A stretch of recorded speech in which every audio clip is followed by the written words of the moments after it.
Alright, welcome to the flight deck. I think we are ready to begin our taxi. So I'm just going to put in a little bit of throttle. And looks like we're headed for about 30% in one. And I'm going to release brakes. And we'll start our taxi. So the key thing with taxiing, well, there's several keys. The first one is probably to maintain full situational awareness at all times. Kind of a look both ways when you cross the street kind of thing. And so you can see I've got kind of a blind spot on the right side of my aircraft. Some modern aircraft have cameras that actually display various angles of the exterior of the aircraft to aid in taxiing, but you know, I don't know of any 767s that have that. So we're just going to look out, look both ways, and everything looks clear on the right. And another key to taxiing is you want to stay basically between 10 and 20 knots is a good speed. And you also want to make wide turns. And by wide turns, I mean that you need to remember that from the cockpit is situated directly above the nose wheel well of the aircraft, which means from the perspective of the cockpit, sometimes it may look like you're headed for the grass, when in fact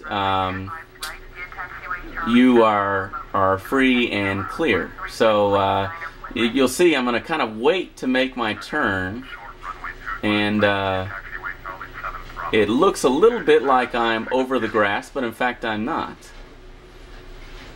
So I think the rule of thumb is to wait to make your turn until the middle of the aircraft is just about square with the point, the center line of the taxiway onto which you're going. And you want to stay on the center line at all times. And if it would be worth it, why don't we just go back and take a look at the instant replay here. Take a look at the last 60 seconds, and so you can see an exterior view of the aircraft, which you normally wouldn't see, and then you can see what's going on in the cockpit, and you can see what I mean about how and when to make a turn. So keep your eyes on both views, and you can see the turn kind of looked like we were on the grass. If you make too tight of a turn, then you end up you actually have a better chance of ending up on the grass and clipping one of those signs.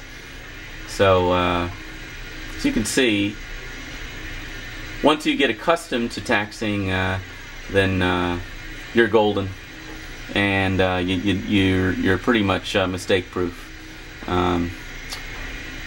But let's go back to real time and continue taxiing. Okay, we're at 16 knots here, so I'm going to pull back on the throttle a bit, pretty much idle the engines. And let's see, there are a couple of additional checklists we'll need to go through, or actually just one checklist, and we'll also review the departure. So let's go ahead and do that. To review our departure, we can expect headings and altitudes as assigned by ATC. Standard use of autopilot. Check. Before takeoff checklist, please.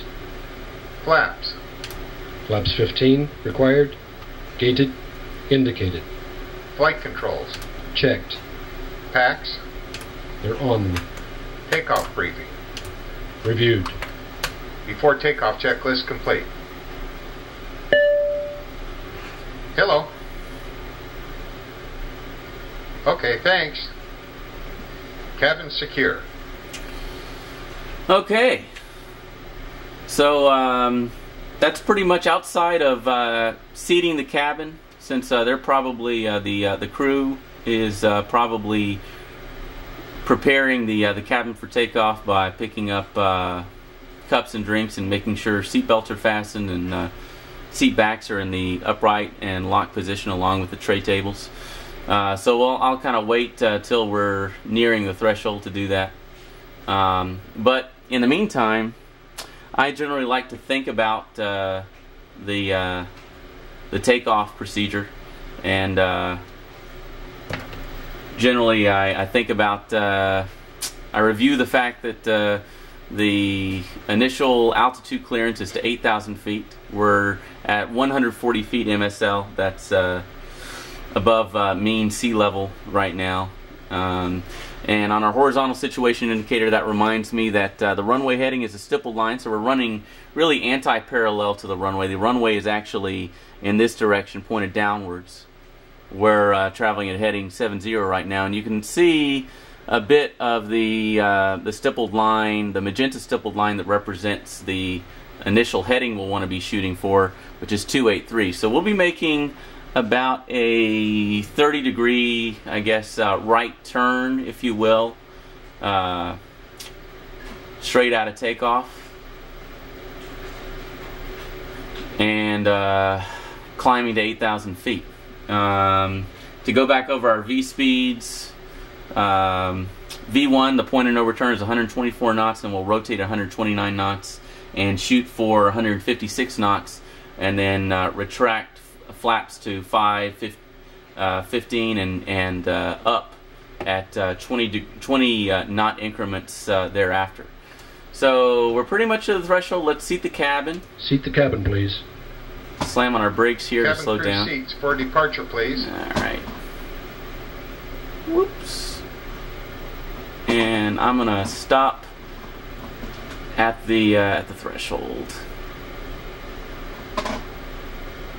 Okay. So here we are. Stop perfectly right before the yellow line here. You don't want to pass. And I'm going to go ahead and request takeoff clearance from the tower. Tune to the tower frequency. Request takeoff clearance. Tower, Delta at 557 at runway 25, right, ready for takeoff. IFR to San Francisco. Delta at 557, clear for takeoff. Runway 25, right. Okay, I'm acknowledging the takeoff clearance. Runway 25, right, Delta at 5. And we'll go ahead and taxi into position. I'm checking to my left to make sure there are no inbound aircraft, although clearly the tower would notify us and probably have them go around once we're on the runway if that were to occur. But everything looks clear to me. Let's turn on the landing lights, which we actually turn on for takeoff. Okay, in the event I abort, These guys right close here. the thrust levers, call stop, stand on the brakes, and if the RTO fails, and I'll take full reverse thrust while monitoring the speed brake. There's a headwind component, so I'll turn into any failed engine. Check. Okay, and the key here is to center the aircraft on the runway center line, which is represented by the stippled line here in the horizontal situation indicator. So it looks like I'm actually pretty much lined up right now. And I'm going to come to a complete stop so we can talk about the takeoff before we actually take off. And we can check the exterior of the aircraft again and see that indeed we are right on the center line. And actually we're going to pause right now, and when we come back we'll talk about the takeoff procedure in a bit more depth, and then we'll actually, I guess, execute the takeoff.